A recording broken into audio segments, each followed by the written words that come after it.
And welcome back, everyone, to the semifinals of the Speed Chess Championship. Fiona, Hikaru goes into the bullet portion down a point. What do you make of his chances?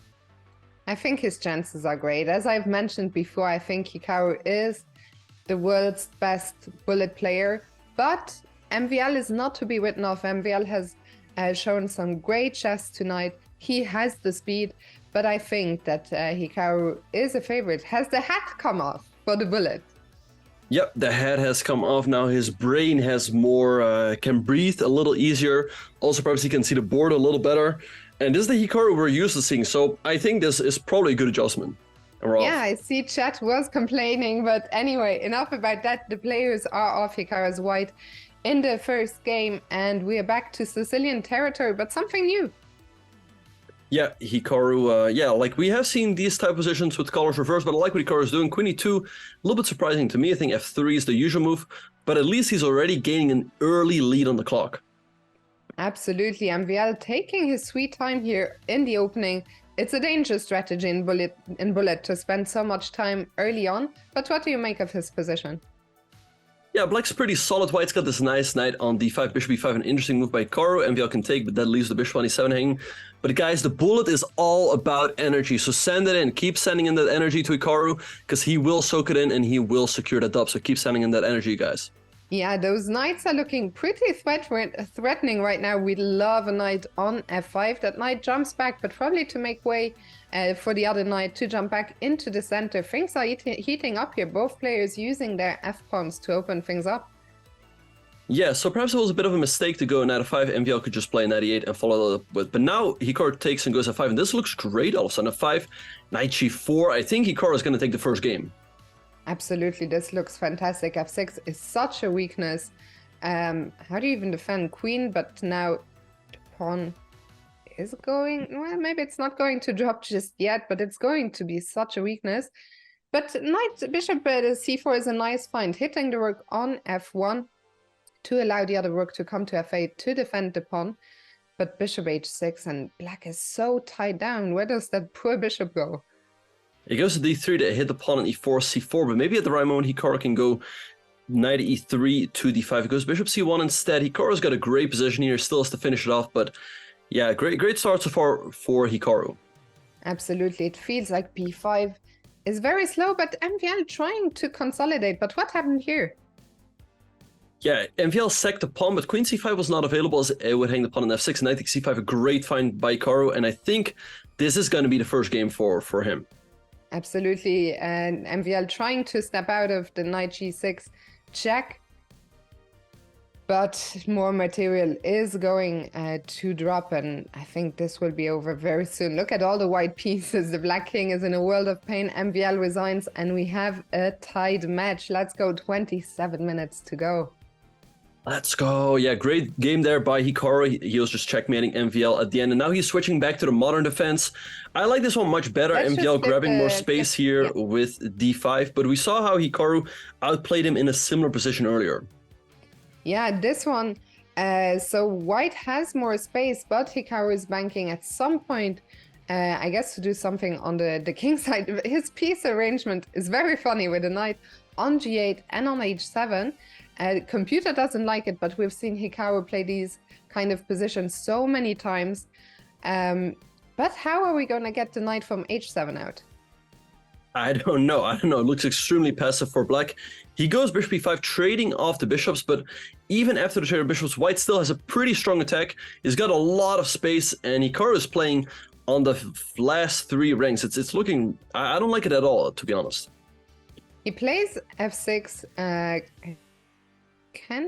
Okay, takes on f4. Still not looking great.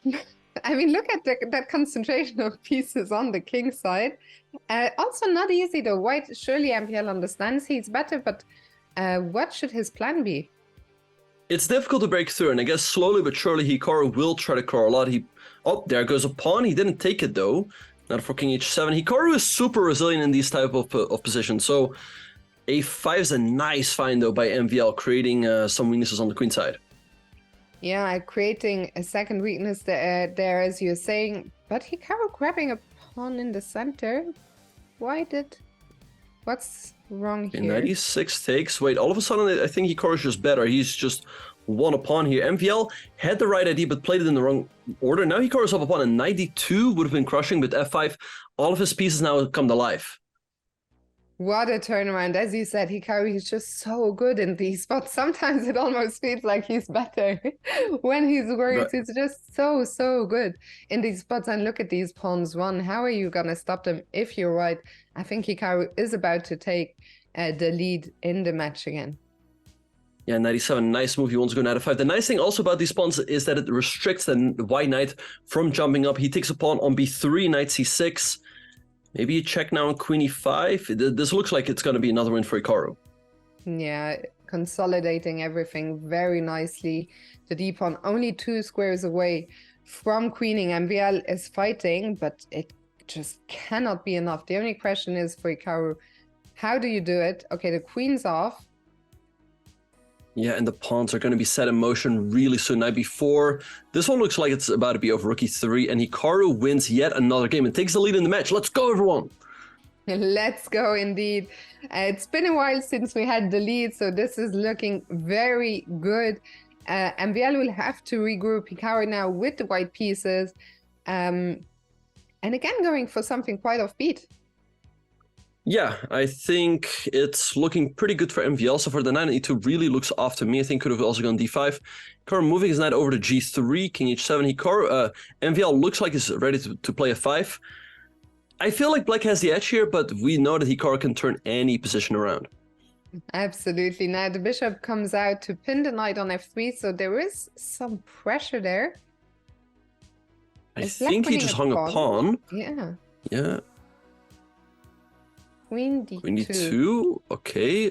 He's making some odd moves here. He takes, but you know, he's only down a pawn. It's nothing too bad. Maybe he has, wait, maybe he can take everything and then take on h6 and take on g6. Oh, He's pausing, he's got to find it. Oh, no. Take, and queen h6, take it. Take it! It's just insane how he turns these things around. Suddenly Hikaru is just winning again. And if you're MVL, they're showing a sign of, I don't know what it is. Just, I think being Queen annoyed f6. with himself. Oh, look at this. Takes, check, and here. That's going to hurt. And Hikaru's paused. He's going to find it. Oh, no, he doesn't. Okay. The position is still good, but yeah. But c4 is a great move. He's breaking up black's pawn structure, and he can take here at the right moment. Knight g4. Knight g4 is crushing. That's game over. Yep, and there we go. He's going to be up 2 points. Check and take. Nope. That's it. That's it. Keep sending in that energy, everyone. He's going to be up by 2 points. Winning the first 3 games in the bullet portion, inflicting on MVL what MVL had done to him on the 5+1. As you say, but up by 2 points. I think it's already very difficult for MVL. Hikaru looks annoyed at something. I'm not sure what, but certainly not the match situation, which is looking great for him. Yeah, he's playing this modern a lot better with the trade on e5. He moves the rook to d8, and eventually he's going to go knight h5 to f4. I think black's doing pretty fine, and instead he goes knight e... Oh, rook d2! He could have won another game already. That happened so fast. Can we go back very quickly, maybe, to church just for 1 second? We're moving the defender. Yep, so a big missed opportunity there by Hikaru, but he's still doing absolutely fine. That being said, MVL's got a lot of space here on the queen side. Yeah, so the position now looking good for white, but as we've seen in the previous games, that should not worry us. Hikaru launching a counterattack on the king side, and we are looking for some trades. It feels like it's going to take a long time to actually get this going here. He goes h5. Maybe you just push with a5, c6. MVL grabs more space, but this does close down the queen side. So I don't know if it was the right decision. Maybe knight c8 here to recapture the knight, and that's what he does. Yeah, is a5 still a move here? g4. There he goes, creating counterplay. It's starting to look better now. Yeah, g3. I would be worried, really worried about g3 and the queen at some point coming to the h file. Yeah, the good thing, though, is that MVL can force the trade of queens. He could have also played knight f1. The endgame is still looking unpleasant for black because all of these pawns are fixed on dark squares, and the bishops are on the dark squares. So maybe here MVL just trades. If Hikaru can hold this one, that would be a big hold, and that would be a blow to MVL's confidence.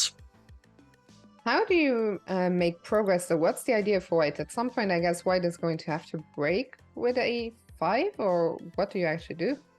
Oh, but be careful here. Hikaru comes Yeah. knight h6 to g4, or knight g6 to h4 is a great way to maneuver. Maybe bishop c5? Okay, wonder where he's going. Some mysterious moves there, and here comes the break with a5.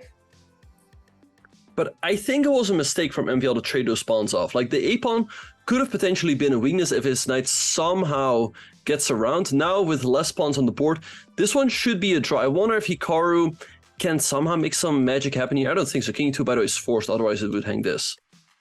Yeah, and this is a great game. I think now would be a great moment for Hikaru to shave some time off the clock in that match situation. So understandably, Hikaru does not repeat moves. 95 bishop c3. That was a big blunder. Oh my goodness. Let's point that out real quick. MVL could have taken this pawn here and he actually wins the game, but instead he goes king e2 and they're maneuvering back and forth. This one is probably going to be a draw, and Hikaru probably will wait.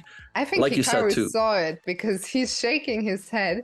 But now, I mean, not only did he save the Bishop game. d6. Bishop d6 Oh my goodness. takes knight. No, wait. Bishop d6 takes. What is the win exactly? Maybe takes a Surely knight cannot find d5. it. Yeah, take. Yeah, he's found it. Wow, what a move. Wow. Bishop d8, knight d5. Uh-oh.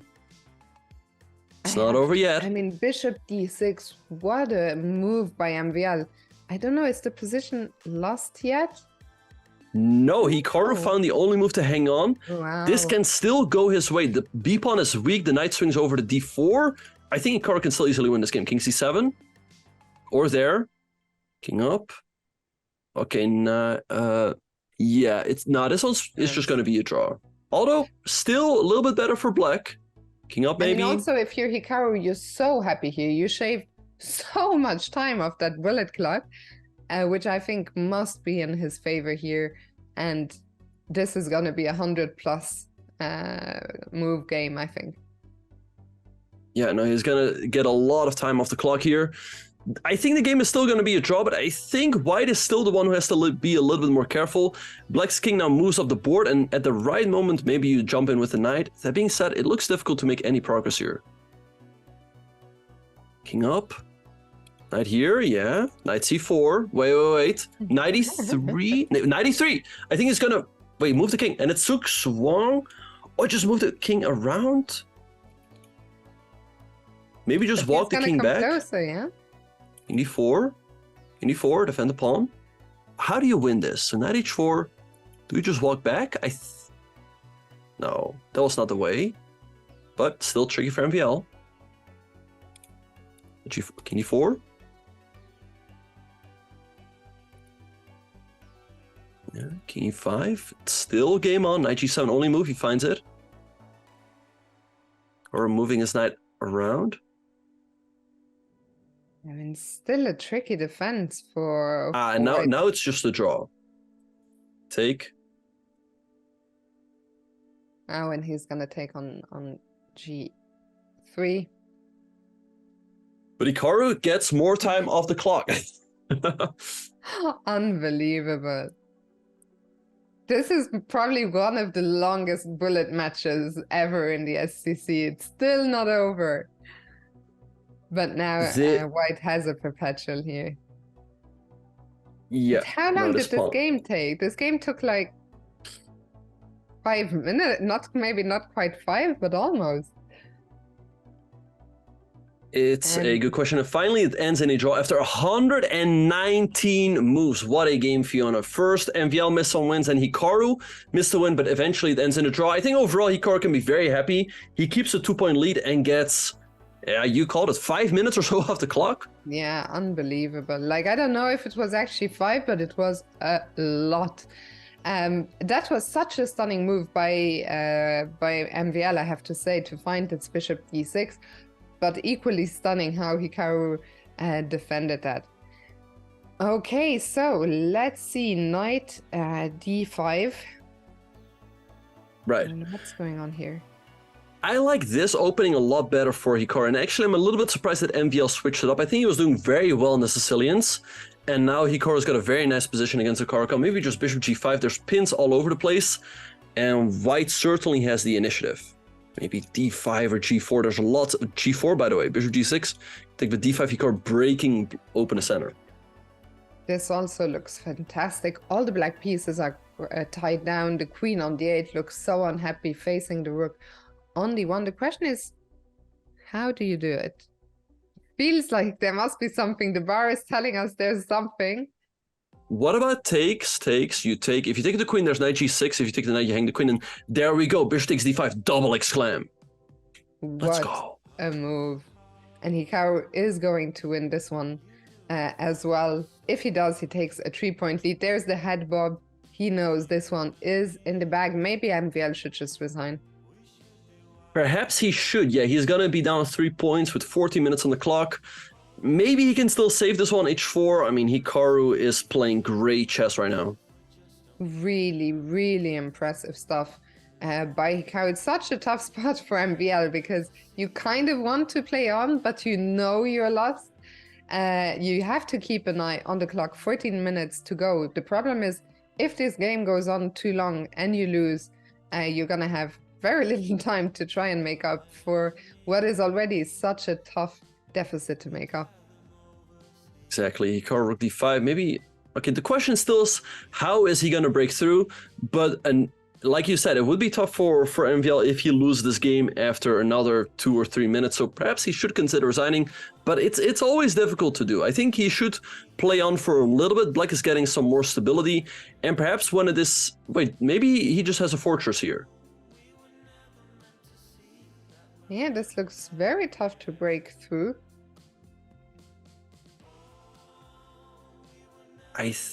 Wait, check and queen d5? Hikaru finds it. Yeah, you can't... Wait, the b5 pawn is going to drop. You cannot take as a queen e4. I think Hikaru is actually going to win this one. Take.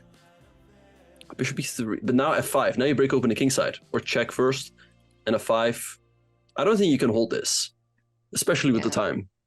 Early on with the rook on e6, it looked trickier. But now... Okay, MVL is attacking the pawn. But what do you do? How do you... Still Wait, not actually, easy to break through. This could be a fortress. The rook over here holds the king side, and the bishop holds this pawn and this pawn. And g5, now the rook can always defend this g7 square. So actually, I think it is a draw, but Hikaru, again, can milk the clock as much as he wants here. Yeah, MVL wait. down to just a few seconds. Queen. Oh, he finds such a nice trick there. He gets a past h-pawn. Now, just don't blunder this, h5.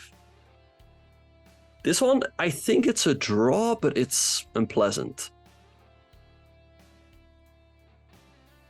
G5, maybe?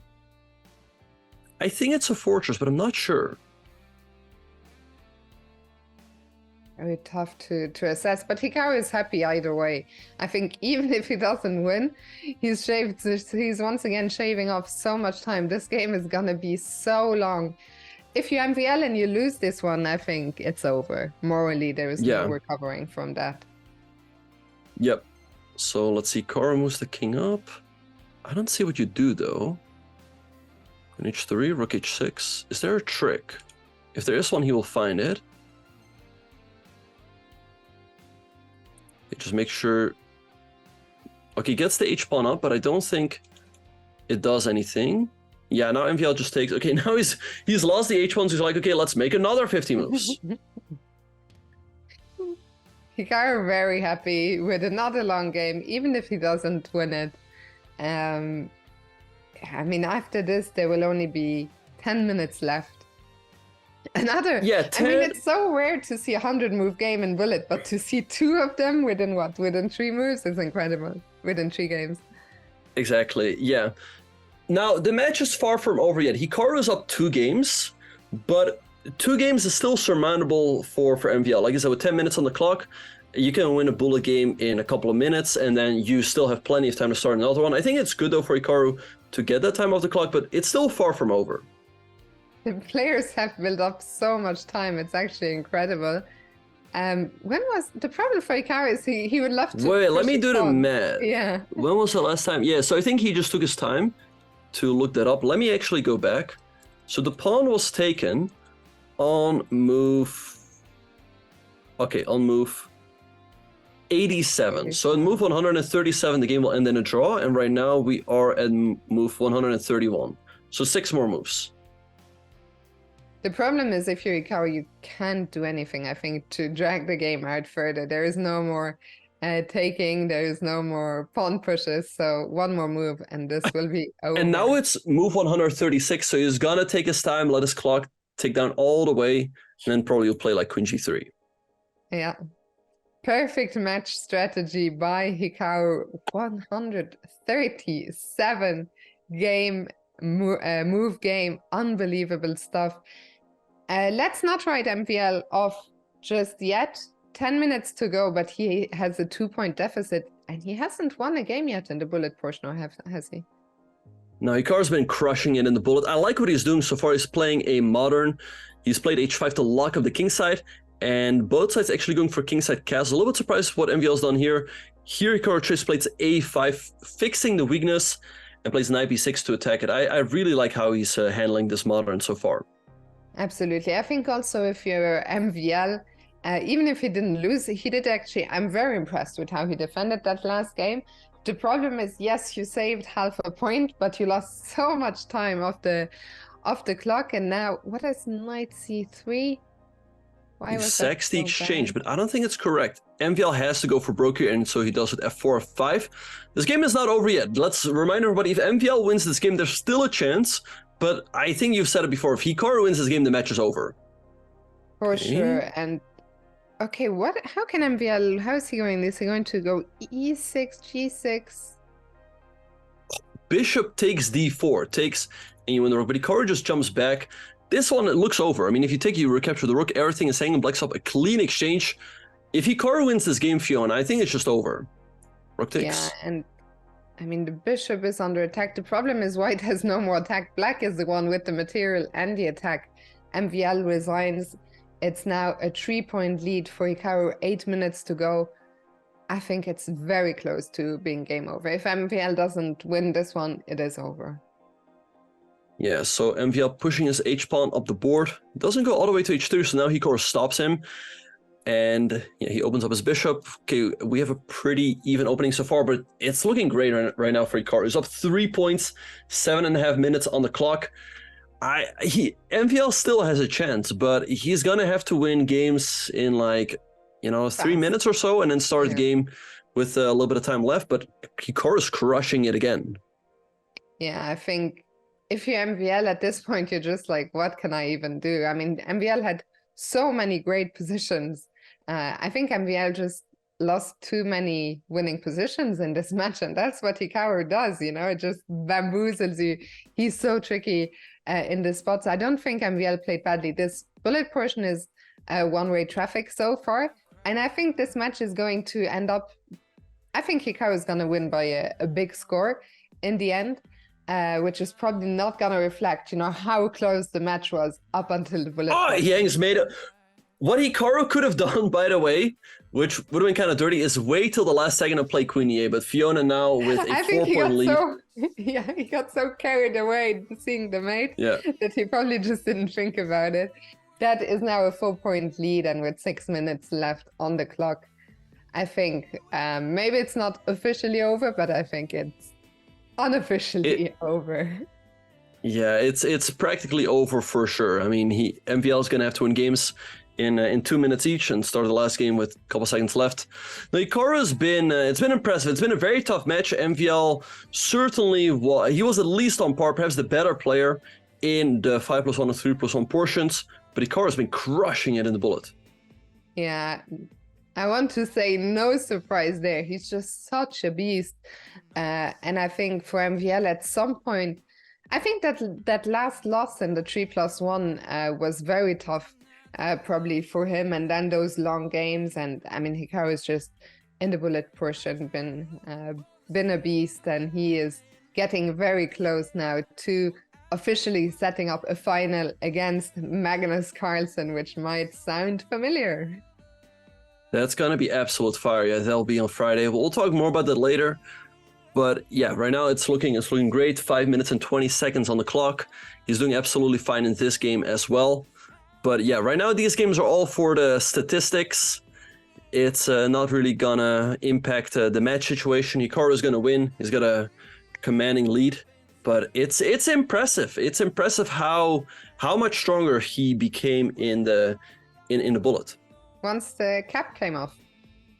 Exactly. Yeah. I think he just had to take that hat off. Like, it gives his brain more room to breathe. Absolutely, it has worked wonders. He's once again in a dominating position. He's gonna pick up a pawn here while MVL gives up the exchange. But Hikaru with a technically winning position here. Yeah, Hikaru should win this one as well. Like you said, he's up the exchange, so now he just has to open up files for his rooks. So maybe f5 at the right moment. Goes rook c5, preparing it a little bit. And yeah, so the question will be, though, what he is going to have to do better in the final against Magnus. Magnus, he's also an absolute beast in bullet. Like, his instincts are just so good. So I think Hikaru will have to play better in that one. I think against Magnus, he cannot expect to make up a 3 to 4 point deficit just in the bullet portion alone. Absolutely. I'm curious to see Hikaru's openings for that one. I'd be shocked if we saw any, 1a6, 1 knight h3. But who knows? What I know is it's going to be an absolute, what's the word I was looking for? Barn burner? Is that a word, or did I just make that up? Anyway, it's going to be spectacular. I'm not sure who's doing. I will unfortunately be not at home, but I can't wait to just watch the match as a spectator. I think it's gonna be absolutely phenomenal. Yeah, no, that one's gonna be it's gonna be fire, as the kids say these days. Exactly. Hikaru, for whatever reason, gave back the exchange. Okay, I don't know why. Rook c4. MVL's queenside should collapse here, though. Yeah, rook takes a4, and bishop c4 looks like it's going to be enough here. Yeah. And MVL resigns. 3 minutes left on the clock. We're going to see 1 or 2 more games, and there we see, I think, Hikaru breathing a sigh of relief, because it was not an easy match by any means. There were many tense moments. The scoreline in the end, as I said, is going to be very punishing for MVL. But yeah, that was all down to the bullet. I mean, it was incredibly close, pretty much throughout, really. Yeah, it's been brutal. It's been brutal. I mean, if you look at the scorecard, Hikaru took the 5+1 portion with a 1 point margin. Then the 3+1 portion was for MVL by 2 points. And the 1+1, Hikaru has a 7-1 lead. And that's really the storyline here, Fiona. Hikaru, he just ran away with it. So, yeah, he's crushing it right now in the bullet. Yeah, I actually think MVL is a better bullet player than what he has shown. I think maybe the psychology was tough. Once Hikaru won the first, 2 games, MVL had lost a painful game in the last portion of the 3+1, and I think it was partly Hikaru played the bullet brilliantly, and partly MVL just collapsed in that portion of the match. Yeah, Hikaru just makes his opponents look bad in bullets, right? Like, he's crushing him. He makes MVL look like a player that's a lot weaker than he actually is. Whereas MVL, he didn't play his worst chess, but Hikaru is just so dominant. And by the rook g8 is a nasty threat here. Yeah, it looks like Hikaru is going to win another one. The only question that remains here, is he going to win it? Because before the timer runs out, there's 1 minute and 10 seconds left on the clock. I think he actually will, and we will get a final game, but let's see what happens here. The rooks come off. Threatening checkmate now, which looks tough to defend against. Maybe king g7, but a rook f8 you take. So it's tough. Oh, and Queen C1. Black could have picked up rook, but there was knight f7 at the end. Maybe now knight d6, same idea, but you also hit the rook. Oh, rook f8 takes a knight f7. Oh my goodness. And rook e6, queen f8. We are going to get one. Oh, is he gonna do it? Queen f8, queen f8, queen f8. He's gonna wait. That's a nice finish. If Hikaru lets the clock run out, this will be the last game. And MVL, we see him there. That was a move that we see in tennis sometimes, applauding the nice finish by Hikaru. Nice sportsmanship there by MVL, who MVL, I have to say, he's a fantastic player. The bullet here has not shown that. He's also a really nice person. So you got to feel a little bit for MVL here, who is being absolutely trounced in the bullet. But what a display by Hikaru, and what a stunning finish we just saw. Yeah, no, those are pretty finish right there. He's now up by 6 points. MVL trying to fight back in this final game. And yeah, I'm a little... he could technically... Well, the thing is, the match could have ended right there. Like if MVL had taken the rook and then Hikaru takes all the time before making that last move, perhaps MVL wanted to get one more game. So yeah, right now Hikaru's up a pawn, but MVL has some compensation. But yeah, lots of respect for the Frenchman. Absolutely. Maybe MVL, you know, he hasn't won in a game in the bullet. Maybe he's trying to win one here, but Hikaru once again with the better position. The position is messy though. White now threatening to take on c6. How do you defend against that rook d6 played? And maybe MVL win a last consolation game. Things are looking good here for him. And Hikaru shaking his head, but with a smile. I think he will not be too upset if he loses one game. But it's not over yet. It is not over yet. And MVL still has to do the trickiest part, and that is the conversion. Yeah, no, it's never over against Hikaru, but it actually is. And so we finished the match with a 16.5 to 11.5 score for Hikaru. Yeah, it was close throughout Fiona in the 5+1 and the 3+1 portion, but Hikaru was just crushing it in the bullet. Absolutely. We see Hikaru there, his phone. Oh, that was probably the second camera in the background. What a phenomenal performance by Hikaru, winning it 16.5, 11.5 in the end. And yeah, that bullet was just, it felt like MVL never had a chance in that last section today. Right. Hikaru said in the chat he will join soon. So I guess he will do a Chess.com interview. Let's see if we can pull that one up. Although I think Chess.com is going to take a break as well. So we're going to take a break, everyone, but do not go anywhere. When we come back, we will see Hikaru being interviewed on the official broadcast on Chess.com. And after that, we will try to get him for an interview ourselves. We will see you in a few.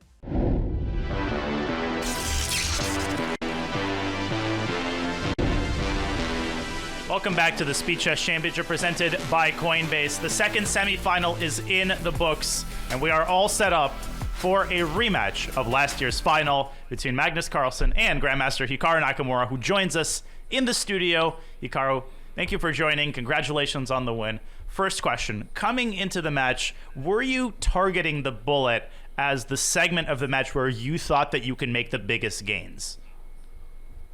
Well, I mean, I think I've been saying this probably for the last 3 years, that I feel like in any match that I play in the Speed Chess Championship, if I'm not down by more than 1 or 2 games going into the bullet, I think I have great chances to win no matter what. So it's not as though I was targeting bullet, but I did have the mindset, especially after I lost the first couple of games to start the match, where I simply wanted to keep it as close as possible until we got to that portion. Yeah, speaking of essentially turning points in the match and having that, you know, that small deficit before the bullet, it felt like the end of the 3+1 segment, that really clutch win you had with f3 check and, you know, eventual queen g3 infiltration in the Sicilian. Did you feel like that was a turning point in the way that we felt it as commentators? I mean, I think that obviously in retrospect, if I lose that final game, which I think I probably should have at a couple of different moments, the whole bowl situation could have been different. I think I still would have had great chance to win even if I'd lost that final game. But certainly being down one going into the bullet was about as good as I could have asked for, considering what I did at the start of the 3+1. I mean, I think that in the 3+1, I started out with a nice one, I think with black, if I remember, and then I messed up the rook and knight's end game horribly to lose that rook and knight in 3 versus rook knight 3, which I never should have lost. It kind of went downhill from there, and a lot of credit has to go to Maxime for how well he played and keeping it together. But I think certainly that final game of the 3+1, I did something really wrong in the opening. I think I played some early knight a5, and then I had to go king takes e7, and I mean that was sort of just I don't want to say a tilt game. It was just like get this portion over pretty much, and I was a little bit lucky in that game. But again, at the end of the day, I feel like going to bullet, if I'm not down by more than 1 or 2, I always will have great chances. Do you think it's fair to say that Maxime played too quickly in the bullet? Would you say that overcompensating for the reduced time control is a big reason why SCC participants struggle in the bullet? Is there kind of over-adjusting that tends to happen? Well, I mean, I think Magnus said this, I don't know if he said it recently or it was in past SECs, but I think Magnus said there's a huge difference between 1+1 and 1+0. And I think in 1+1, there's this real urge to just like move very, very quickly. I mean, I think there's some limit you have to keep yourself above, at least in the first like 10 to 15 moves. But yeah, Maxime was basically playing like straight up 1-0, and there were several games in the bullet where it just fell apart really, really quickly for him. I was also able to get a lot of sort of end games, and there were certain games, like there's this game where I got this whole king side, which was closed, which went on forever, and it actually kind of reminded me a lot of a couple of the games I played against Magnus in the Bullet Chess Championship, where you're just maneuvering, and eating up a lot of clock. And so I think Maxime probably overcompensated, but once he started losing like 2-3 games, then it's very difficult because you're behind in the match. You feel like you have to win games quickly. You can't use all your time because you're losing time on the clock as well. The timer, I mean, for the match. So it's hard to judge, but I think certainly 1+1, it's not as fast as it seems. There were a couple of moments where I actually was able to stop and think for 5 to 10 seconds, but overall it's just very difficult switching back and forth between all the different time controls. So MVL obviously proved to be a very, very worthy opponent, particularly early on, but we now are going to have the final that the fans have essentially been clamoring for some time. Just looking forward, how do you anticipate the contours or the battle lines being drawn there? What do you think are the keys for you to be successful in that match? Well, I mean, the first thing is that I get to play Magnus a lot. I mean, I think I'm playing him on Friday in the final, and I'm playing him on Monday in the Chess Champions Tour as well. So I'll get to play Magnus quite a bit in the next 3 days. I think looking at the match, it goes without saying that I'll have to play a lot better than I played today. I think today I started off very, very poorly in the first couple of games. Maxime was really, really sharp. So I'll have to play a lot better. If I do, I think I have chances. Obviously, I won last year. But Magnus obviously has been on a big run. So we'll kind of see how it goes. I feel like if I play to the best of my ability, I'll have great chances, especially if I can keep it close going to bullet. But again, and it's anyone's guess what will happen. Hikaru, we know you're streaming, so we won't keep you much longer. We have 2 quick chat questions before we let you recover and rest from the match. First one from the real Urethra Franklin. Do you agree with Magnus's claim that we're just better at chess than the others, quote unquote? Well, I mean, I think you have to put that into context. I think certainly in bullet, it's proven to be true. I think the one thing that I didn't say about the 1+1 is that probably more so than anything else, there's a certain intuition, like the moments when somehow I was able to sense when I needed to use time, the 1+1 was really, really critical today. And I think 2 or 3 of those games. And Magnus also has that ability where somehow he's able to like rein it in and he's able to think at critical moments. So I think the 1+1 is definitely, or 1+1 or 1+0, it's definitely true. I think as far as blitz goes, I mean, maybe we're better on average, but I don't think the gap is that big. So I think that's slightly a little bit of an overstatement. Yeah, here's another question from the chat for you, Hikaru. Krishna21234 is asking, did the cap make a difference in performance? No, I don't think the cap made a difference at all. I think actually the only thing that made a little bit of a difference is like when I started out very well in 3+1. I know that there's a break every 30 minutes, but at some point I really need to use the bathroom very badly, and so I think like I played the C4 I think in the final game of that 3+1 before the break, and maybe even the game before that, where it's just like I was trying to move really quickly to get the games over with so I could go to the bathroom, or we could get to the break at least. So that's maybe the one thing that made a difference. The cap definitely didn't, but those of you guys who are watching the streams in the early days, like late 2018 into early 2019, you probably will remember that cap because I have worn it before. So it's a hat that I thought would maybe be a little bit lucky for me. Probably didn't prove to be lucky, but I don't think it made that much of a difference. Oh, and actually, no, let me add one other point. The other thing I was going to say is, of course, the reason I wore the cap, of course, is because Magnus wore that ridiculous looking, was it a Puma cap or something the other day? So I felt like I had to do the same thing. Fair enough. Well, you mentioned 2018. I still remember Naka's knockouts, and the orange wall used to be a lot more barren. But how times have changed. Hikaru, we'll let you keep streaming. That was an amazing match. I just want to add, can I just add two more things, Dania? I just want to add two more things. Can I add two more things? Absolutely. Go ahead. I just want to add, I think when I look at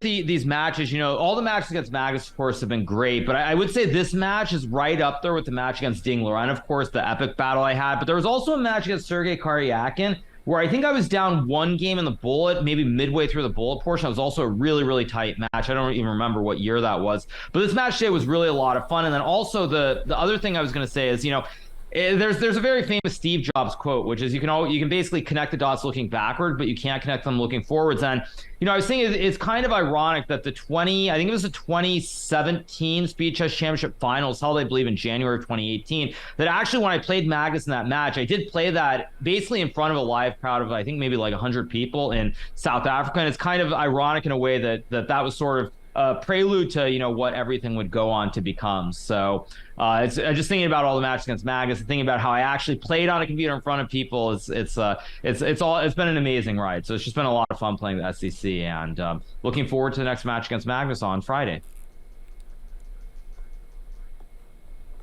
Well, it's been amazing to watch you play, and it'll be an epic rematch from last year. Hikaru, have a good rest of your stream, and thanks again for joining us for the interview.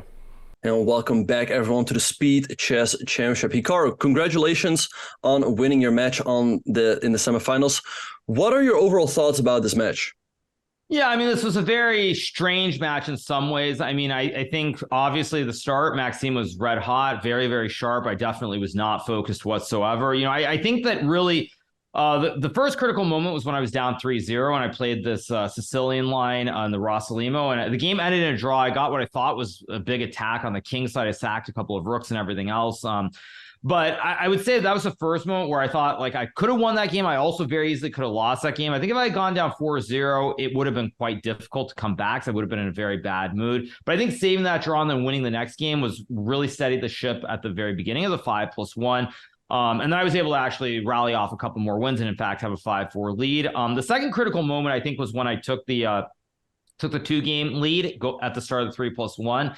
And then I lost the game after that in this horrible rook and knight endgame, which I should have drawn in my sleep, basically. And that started a streak where it was going the other way. And then, of course, as I mentioned on the chess.com interview, at some point there quite early on, I needed to go use the bathroom. But I felt like if I actually got up and went to the bathroom at some point, someone like Nepo would have been out there on the Twitter yelling at me, even though he's done that a million times himself during the Chess Champions Tour. So maybe I should have just practically got up and done it, but considering the atmosphere of everything that's going on these days, I didn't really feel like doing it. I think that cost me probably at least like 1.5 to 2 points in the 3+1, but then I was able to keep it relatively close throughout the rest of the way. But the last game of the 3+1 was definitely very important because I could have very easily lost that game and been down 3. And if I lose that, I'm down 3. I think I still have a pretty decent chance to win, but there's no guarantee because then Maxime's feeling really good. But that 2-point swing where it goes from +3 to +1, and then once I won the first bullet game, it was very clear that I was going to win the match. So very choppy at times, but I think it's a lot more fun when it's like this, even if it's stressful, because most of the matches, I think I would say for both myself and Magnus, have not been particularly competitive throughout the event. So even if it was stressful, it was still a lot of fun to play. You talked about that crucial last game of the 3+1 portion. After that came the break. Can you tell us a bit about what you get up to during the break? Do you ever look at some lines which you played, or is it just taking a rest and unwinding? Yeah, I mean, I think there are two minds. You can be of the one mind where you do that. Definitely in between the rapid games, I've done that at the Chess Champions Tour many, many times. For the SEC, I don't do that. I mean, it's very hard to judge because obviously Maxime and I were playing the exact same lines over and over again. That's one thing that I don't like about playing like Maxime or playing someone like Wesley, is that generally you end up in this themed match where you get certain openings over and over and over again. But no, I chose not to. I mean, some people would do that. It depends on how you feel about it. I just feel like it's not really in the spirit of the event to be like prepping in between, like when you're playing blitz games. Like in normal blitz games, you don't have time to get up and go prep. I mean, obviously. So there are two ways of looking at it. I was not doing it. I was just getting up, getting more carrots and celery and using the restroom generally. So I was just trying to relax. And the main thing that I was mostly doing was trying to just stay as calm as possible, because I knew that if I got to the bullet portion, I would have my chances. And so that was the most important thing, because there were a couple moments that I was getting very frustrated, especially in the 3+1. Right, and Hikaru, I just wanted to ask you, what did you do in terms of preparation for this match? Did you check any openings whatsoever, or did you just relax, maybe did a little bit of puzzle rush? And what are you going to do to prepare for your match against Magnus? Well, I mean, obviously I didn't prepare because I played the Van Geet opening in the first game with Knight C3. So no, I didn't prepare. I mean, for the SEC, I haven't been preparing. I think it's very, very clear based on the openings that I've played throughout the match. Is actually, it's sort of as a sign of how insane it was today. Maxime very clearly had prepared for A6. So there was one game when I think the match was tied. I played E4 and I played A6 and 3+1, and he blitzed out a bunch of theory. So Maxime was definitely try-harding, unlike me. But I don't know. I don't feel like there's any point prepping, because I generally am just going to play the match, play random openings, and see what happens. So I don't prep, but against Magnus, I mean, maybe I'll look at a couple basic openings, but I really think the only time when prep matters a lot is probably in the 5+1 portion. I think in the 3+1 and bullet, I mean, prep is pretty much negligible. So maybe I'll look at something for the 5+1. But I think the main thing is I just have to be a lot better than I was today, because I made way too many blunders throughout the match. I mean 1+1, actually, I think I was pretty close to flawless, ironically enough. But in the 5+1 and 3+1, I made so many mistakes. It wasn't even funny. Can you maybe expand on that a little bit, if it's not giving away too much? What concretely do you feel you can improve on for Magnus's match, and how do you work on these things? I mean, I think the main thing is just not blunder. I mean, I mean, there's no obvious way of putting it, because like when I say that, I made blunders and everything, that's also sort of detracting from how well Maxime did play, and he did play quite well for most of the match. So I think the main thing with playing against Magnus, if I look back to last year specifically, I dominated the 5+1. I've generally felt that 5+1 is my favorite time control, because it's a control where I spend the most time. It's the most comparable to normal chess, I would say, like classical chess. There are moments where like you'll see me spend 30 seconds to a minute on an individual move that doesn't happen regular in like the other like 3+1 or 1+1. So I dominated the 5+1 last year. I think it was like 6-2 or something. That was actually my biggest score, and then kind of took my foot off the gas. 3+1, I think I lost quite poorly. 1+1, I think I also lost, but it was like 1 or 2 games. So I think generally the main thing is, as I said on the chess.com interview, keeping the match close, just playing solid, not making too many mistakes. Because against Magnus, I will get very severely punished if I make as many mistakes as I did today. Right. Yes. So, like going off that again. So, what do you think you'll have to do better going into the match? Like, do you feel like maybe you're not as well rested, or is it just that the chess form is very difficult to put your finger on what you can do better? Yeah, I mean, I think it's just a matter of, there are days when you don't play great. I think it's really that simple. But I think the main thing is just that against Magnus, I'll have to be really sharp. I think that today I sort of was expecting it to be a very slow start. I mean, I was sort of just getting into the game and everything. I mean, actually, to be honest, I was just watching Netflix for like 2 hours before the match. Probably I won't do that when I play Magnus. But I think the main thing is I just sort of expect to be a very slow start, very like slow, calm, and it wasn't whatsoever. And Maxime was just just storming right out of the gates. And I think that's the main thing is I need to be sharp from the get go. I can't like give away 3 games at the start. Because if I do, it's not even going to be close. A double question for me. Chat would like to know what you were watching on Netflix. And after that, I would also like to ask you about that moment. You started with a 3-point deficit. Have you ever gone into a match and lost the first 3 games? And what was going through your mind at that moment? Yeah, so the first thing was, of course, I was watching It's Legends of Tomorrow. Legends of Tomorrow, that's what it was. Legends of Tomorrow is what I was watching. That's the first thing. And the second thing was, 3-0. I don't think I've ever started off 0-3. I feel like against Ding, it might have been 2-0. I mean, I know very quickly it was not good against Ding. So maybe that match was a little bit unfavorable. But I think once it got to 3-0, the main thing that I had to tell myself, especially in the 4th game and then the 5th game, is like, it's a long match. I mean, you've got 3 hours of chess ahead of you. They're 3 hours of chess, so you can obviously turn it around. If I'm talking to myself, like I can obviously turn it around if I play well. But the main thing was I started thinking is just remembering that if I can just get to the bullet and keep it within range, I will have chances. And then I was able to actually win the 5+1. So mainly it's just like remembering that, just like try to keep it close. Don't lose any more games. Just pick off a game here or there and just get to the bullet portion. That was pretty much what was going through my mind. Right. Yeah, no, you did a great job riding the ship there. And then you went down some games in the 3+1 portion. Were you ever worried at that stage or not really? Well, I mean, it was kind of chaotic because if I have the game order correctly, I mean, the game that I got it back to even with a nice win. I don't remember what the win was, but then next game I played A6 and got just steamrolled off the board, and then I lost in this C3 Sicilian where Maxime, true to form, was not 100% accurate. He went for something that was like kind of on the edge where he didn't take the bishop on F1. He tried to create this massive counterplay with the double rooks, and I mean, I think after that I was up like a minute on the clock. He had like 5 seconds. Should have been a pretty easy draw. I lost that game out of nowhere, which I never should have lost. And so I think that I forget exactly what the question you're saying, whether I was worried. Like at that point, I was sort of a little bit on tilt in the final 3-1 game, but I was able to sort of get just a stable position. And then eventually when we got into the scramble, I won. So that game maybe was, I was a little bit worried going into that game, perhaps the final game was with the black pieces. And also like in that game, I was trying very hard to get that game over before the clock ran out, because I think we started that game with about 6 minutes on the clock. And so I was trying very hard to get that game over so I would get one more game in as well, which probably was not smart to be worrying about the clocks. It turned out to be the final game. But I think once I won that, going to the break being down 1, I felt very, very good about the situation. Absolutely. Question from the chat.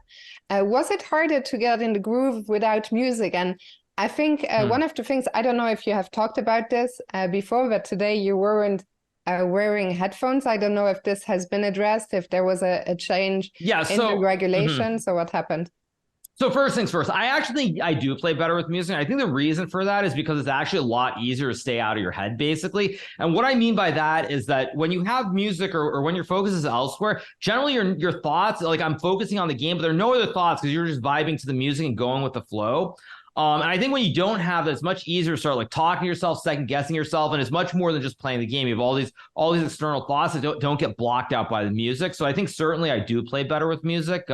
Although having said that, for all the idiots like a certain world-class GM, I have won the last two SECs without headphones. So I am used to playing without headphones, but yeah, so I think I do play better generally with headphones. But that being said, there was some confusion between the rules whether headphones were allowed or not allowed. Obviously, Ali Reza did the same thing with headphones. But basically, chess.com, as I understand, they've essentially said that no matches going forward will have headphones. So it's what it is.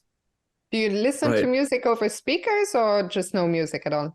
No. I mean, I'm literally have no sound at all. No sound at all. I'm just watching the board, just playing. So it's that simple. I mean, I don't know. Speakers, obviously, maybe that. I don't really know if that's the good thing or bad thing. Again, I mean, I've never really looked into it because for streaming, it's simply not It just makes no sense for me to ever have speakers as opposed to headphones. I mean, it's not to say I couldn't go out and buy speakers. Of course I could. But for me, considering there's no practical value as far as streaming goes, I don't really see any point. And I've gotten used to kind of playing without sound. Also, like Chess Champions Tour, another event, for example, I've always played that with, obviously you're not allowed to wear headphones for that event. So I've always played that without any sound. So it's pretty normal to me.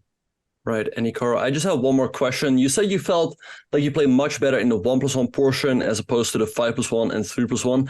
Why do you think that was the case? I think it's just because I've played so much Bullet over the years. I have so much experience in these situations. One match that I think has fallen through the cracks just because I've played in the SEC so many years now is there's this match I played against Sergei Karyak, and I think I actually played it from London, right around the time of the London Chess Classic. And I was here in Florida. Sorry, I'm stupid. Wrong match. But I played a match against Karyak, and I was actually, I think, down one game in the Bullet, like midway through the Bullet. And outside of the matches against Magnus and the match against Ding, that was one match where I really was worried that I would lose just because I was down a game in the middle, not at the start of the Bullet portion. But I think mainly it's just the experience. Also, as I said on the chess.com interview, there's certain moments in Bullet in the 1+1 where somehow you have to, it's like intuition, whatever you want to call it, where you have to stop yourself from playing a move. You have to use 5 or 10 seconds to find the best move. And I felt like Maxime was trying too hard to play it like straight up Bullet, like 1-0. And there were a couple moments where I used like 5-10 seconds and I was able to find the line that very specifically, I think in the second or third to last game, I played this Bishop G5, Queen H4, D5, and this whole Bishop E7, Knight G6 idea. And that was a situation where I actually used a little bit of time before just blitzing out those moves. And I think it was very, very important that I did that, because if I make a mistake there and lose, I could be back to like a 2-game lead. So it's really just intuition, and also just the experience. I mean, I as great as I like to think I am at Blitz Chess, I certainly think that when I look back on everything, I'll be very, very proud of the Bullet accomplishments more than anything else. Because I do think that at my best, there's nobody. I mean, maybe now it's a little bit different because I'm getting older, but I would say at least like if you go back like 5-6 years, I don't think there's anyone who could compete with me at Bullet. So I think it's just a massive experience, the confidence I have, and just knowing when to think. And Hikaru, I also only have one final question. It's the question that was asked the most in the chat. Were you eating carrots? And someone asked a follow-up question. Was the eating the carrots, were you sending a message to Magnus? Well, no, I mean, it wasn't on purpose. It was mainly because I didn't want to eat anything super heavy during the game. And the match was at a very weird time, because since I wasn't streaming, like normally I'll eat something right before I stream, like around 9:30, 10-ish, or if I start a little bit later, like on Tuesdays, like 10:30, right up until 11. So it's sort of caught in no man's land where I didn't really want to eat a heavy lunch. I'd eaten a little bit of breakfast earlier. So that's why I had celery and carrots, because it was just something simple and light that I had in the pantry. This time it wasn't actually about Magnus. My signal to Magnus was when I wore the cap. That was the signal for today. But it definitely was not. It wasn't about that. I was just trying to keep it light. Actually, just a quick follow-up question regarding the cap. It came off, which you already talked about in the chess.com interview for the Bullet. The Bullet was the portion today, which went the best. Are you superstitious in any way? Do you feel like, oh, the cap was not so lucky today, or do you not have any thoughts like that? I don't know. I mean, the first problem was when I went to my closet this morning, I couldn't find my pineapple shirt. I was going to wear the classic black pineapple shirt and I couldn't find it. So I'm generally not that superstitious, but that was probably a very bad omen that I couldn't actually find the classic shirt that I was I showered, I was already played the match. I went to closet, I was looking for that shirt, and suddenly it wasn't where I thought it was going to be. So that was definitely already a step in the wrong direction for today. If I want to look at like signs and all this other stuff, generally I'm not superstitious, I would say, but the cap came off. It wasn't so much because I wasn't doing well. It came off because when you wear a cap, your head gets itchy and you want to scratch. If that happens in Bullet, you're going to lose seconds here or there. And I just didn't want to end up in a situation where I have to start scratching my head. I lose a few seconds here or there, and like it costs me a game. That makes sense. Yeah. So, all right. Yeah. Oh, no, yeah, I was just going to say that, we've asked you a lot of questions. Chess.com has asked you a lot of questions. So, Hikaru, we'll leave the last. Well, I mean, I'll give you guys some final thoughts. The thing that's really crazy about this event is all the matches have gotten jumbled up. Like all the matches happening right here in a span of a couple of days at the end of the event. Whereas like before, I feel like it might have been a week or 2 weeks. I feel like it was a very relaxed schedule up to this point. And so it's kind of insane that I'm going to play Magnus on Friday in the finals of the SEC, but then I'm also going to play Magnus on Monday in the Chess Champions Tour. And, I think it's good to get a lot of practice, especially for November. So I'm just looking really forward to all the upcoming chess that I'm playing against Magnus. And it's an exciting time. You talk about November. Can you tell us what is your schedule for Over the Board games? Well, I mean, my schedule for Over the Board is pretty insane. Obviously, I'm playing in the Qatar Masters at the start of October. I'm playing in the Grand Swiss at the end of October. I have plans in November, obviously. I mean, hopefully that'll be announced fairly soon. And then maybe December, the World Rapid Blitz. Although that tournament, actually, I have no idea what's going on because I've heard many conflicting rumors about locations. So that's pretty much what I have. There's also the Champions Chess Tour, which will be in December as well, I believe, in Toronto, if I'm not mistaken. So I have quite a bit of chess coming up. Certainly, it takes away from my real job, but I still like playing because I seem to at least be competitive outside of the first few games today when I was basically a very, very, very, very serious amateur player. But it's fun to compete. So that's what I have. A couple tournaments October, then November, maybe a couple events December. And then I won't play anything in January or February, probably, at least not until the end of February. And hopefully I qualify for the candidates. If I don't, but life's good. Fantastic. All right. Yeah. So Hikaru, what are your plans for the rest of the day and tomorrow leading up to the match?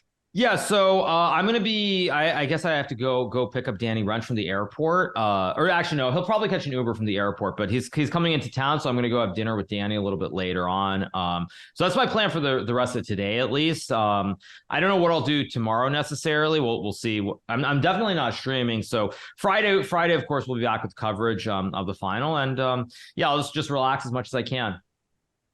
Fantastic. Well, Hikaru, thanks for your time. Congratulations once again on today's match and best of luck for Friday. Thank you so much, you guys. Thanks for doing the coverage, and I'll see all you guys very, very soon. Thank you. Have a good luck one. on Friday, Hikaru. All right. See you guys. Bye. Bye. So that was Hikaru sharing a lot more thoughts there. Great to have him, of course, on the stream. I think that is going to be it from our side. But it was a lot of fun to watch today's match and to commentate it for you guys. Benjamin, it was a pleasure to be back working alongside each other. And I won't be here on Friday, but I'll be in the chat with you guys. Can't wait for that one. Thanks for all your comments. We really appreciate you. And I'll leave you with the final words, Ben. Yeah, Fiona, it was a great day of chess. We had a lot of fun following all of the action. And we can only look forward to Friday when Hikaru will take on Magnus. The final we all want. It's going to take place, again, on Friday at 1 p.m. Central, 2 hours later than today. So make sure to tune in then, you guys. But again, thanks everyone for watching. And we look forward to seeing you on Friday.